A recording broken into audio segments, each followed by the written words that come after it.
I feel like the moment we got our phones back, it was just like pure chaos. Like it was just, yeah, seeing all the reactions, the support, phone calls, FaceTimes, yeah.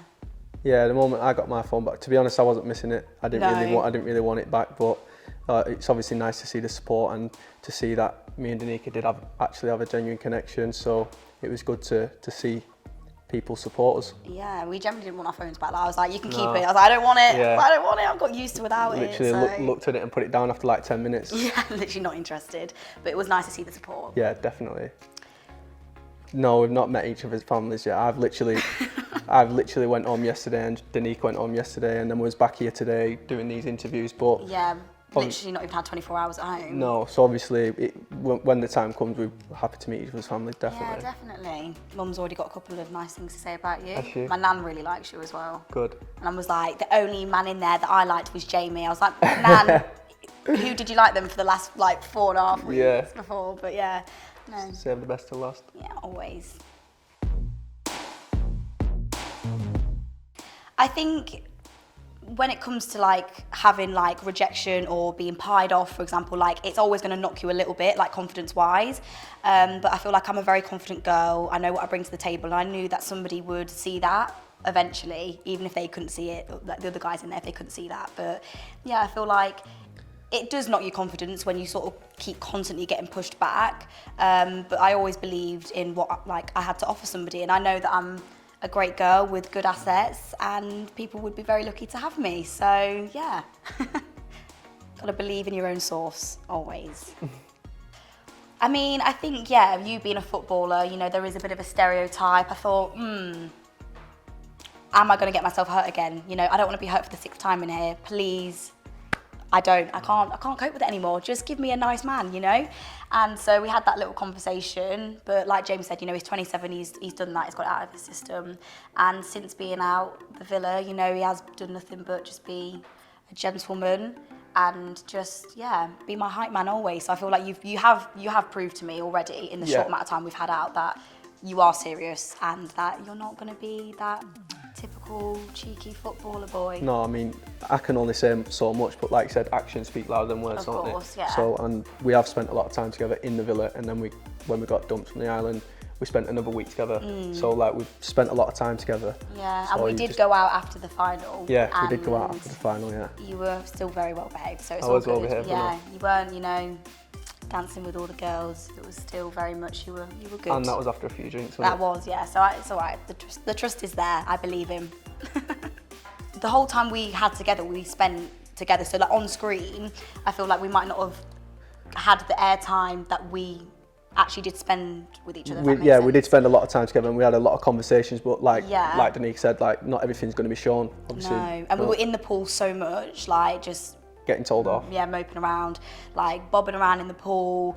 It was, yeah, because obviously the days do get quite long in there, so it's like, oh, what should we do now? And it's like, we're just in the pool for hours, and yeah, there was one time we were singing, because we both love Chris Brown, so we were singing, and literally through like the voice of God, we call it, they were like, Danica, stop singing! And we were just like, oh, just living our best life, just, you know, getting along. So yeah, no, but there was loads of little things that I think probably weren't shown. I honestly do think Ekin-Su and Davide will go the distance.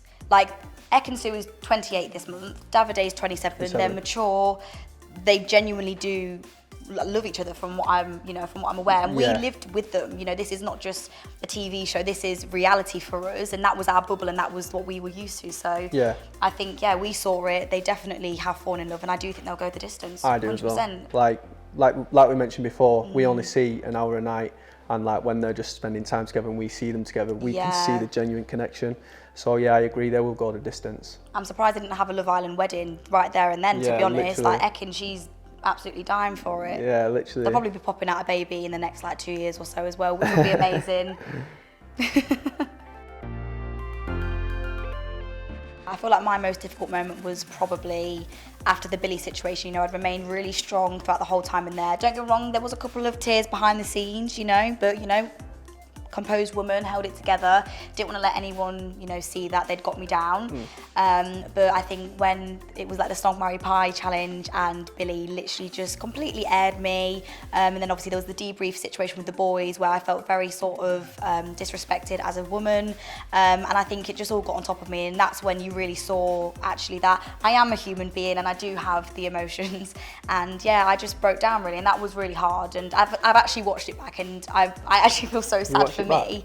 Yeah, like that little clip of me like sort of showing my raw emotion, because that it is genuine, you know, you can't fake stuff like that. Yeah, you can't fake that, yeah. In that moment, that was definitely the hardest thing I went through in there, you know, it was, I was ready to walk at that point, because I was just so over being sort of walked over, pied, rejected, and you know, as confident as I am, there's only so much one girl can take, you know, but you dealt with it. I dealt with it. Got on with it. Yeah, dusted yourself off. Dusted myself off. Back in the game. Jamie walks in, saves the day. What is next for us both? Hey, I don't even really know. Well, I think probably continue seeing each other, dating. We need to date. Yeah, of course. Because, you know, it's almost like stripping it back and going back to the basics. It's like we've been living together, like in each other's pockets, which has been great. But it's also like, if we carry on like that, then it's like we're going to look back and be like, hang on, we never actually did like a date. We never went out there. We didn't do this. So we need to probably like date a little bit. Obviously, I think it would be nice if we are going strong to, you know, introduce families. Yeah, 100%. Friends, that would be good. Obviously, get in Jamie's world a little bit, see what's about. Yeah. Day-to-day life, you know. But we're just going to carry on seeing where things take us, really. Get a few of those dates we've talked about, TikTok. Yeah.